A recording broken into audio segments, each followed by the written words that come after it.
Hola, hola chicos y chicas, bienvenidos. Today we're going to learn how to describe some other singular parts of the head as well as the hair.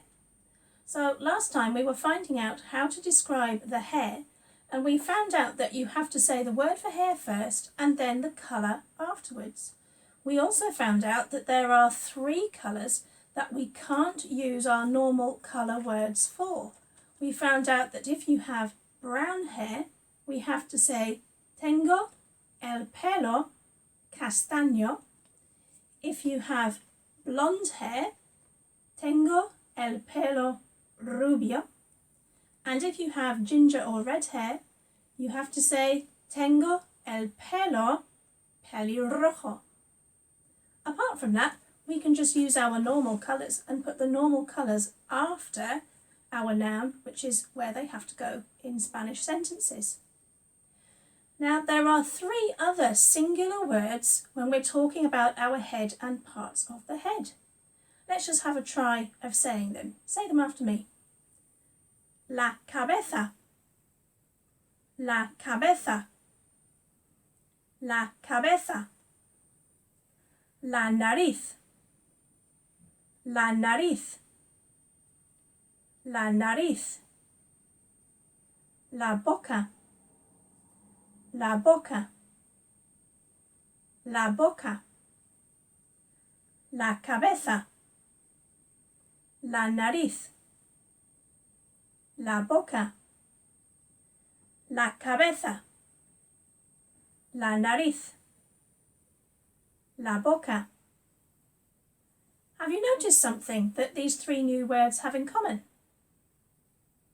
Yep, they are all feminine. We can tell that they're feminine because 2 of them have a on the end, and they all have the feminine article la in front of them, which means the. So when we describe feminine things, it's going to be slightly different to when we describe something that is masculine, because el pelo is a masculine word. For example, let's say that you're describing a monster and it has a red head. You would have to say, tengo la cabeza roja. Tengo la cabeza roja. Can you hear what's happened to the colour? Yes, we've had to change rojo to roja. When we describe something feminine in Spanish, we sometimes have to change the colour as well so that it is feminine too. This is called agreement. The adjective, the colour in this case, has to agree with, be the same as the thing that it's describing. So if you have one of your colours that ends in o, you have to change it to a. So, tengo la cabeza roja. Now, what about if your monster has got a blue nose and it wants to talk about itself? What would our sentence be? Tengo la nariz azul. Tengo la nariz azul. Have you noticed that azul hasn't changed when we're describing something feminine? That's because it ends in a consonant, and adjectives that end in consonants don't have to change. And let's say your monster has a green mouth. Let's see how it would describe itself. Tengo la boca verde. Tengo la boca verde. Can you hear that? That one hasn't changed either because it ends with an E. If we have an adjective that ends in an E, it doesn't have to change to make it feminine. So really, it's the ones that end in an O that we have to be extra careful with. Let's see some other ones.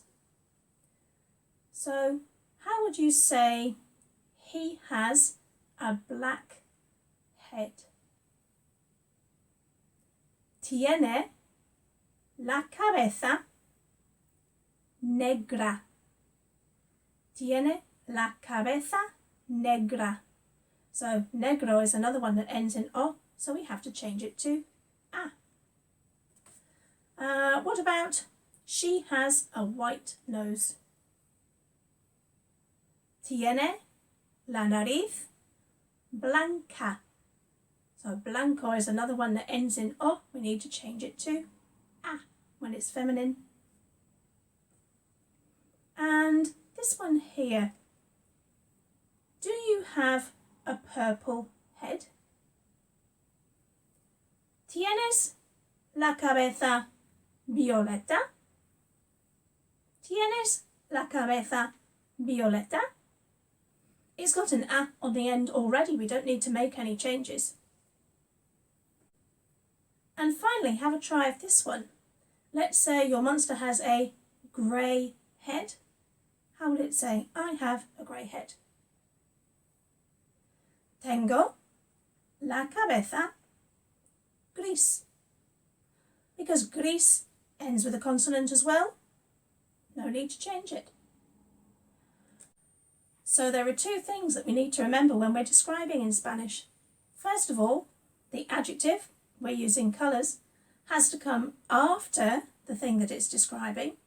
And secondly, if we're describing something that's feminine, we sometimes have to change the spelling and the pronunciation of our colour to match the thing that's describing. And this is called agreement. We've seen that if our adjective ends in O, we have to change it to A, but all the others are allowed to stay the same. Hasta luego!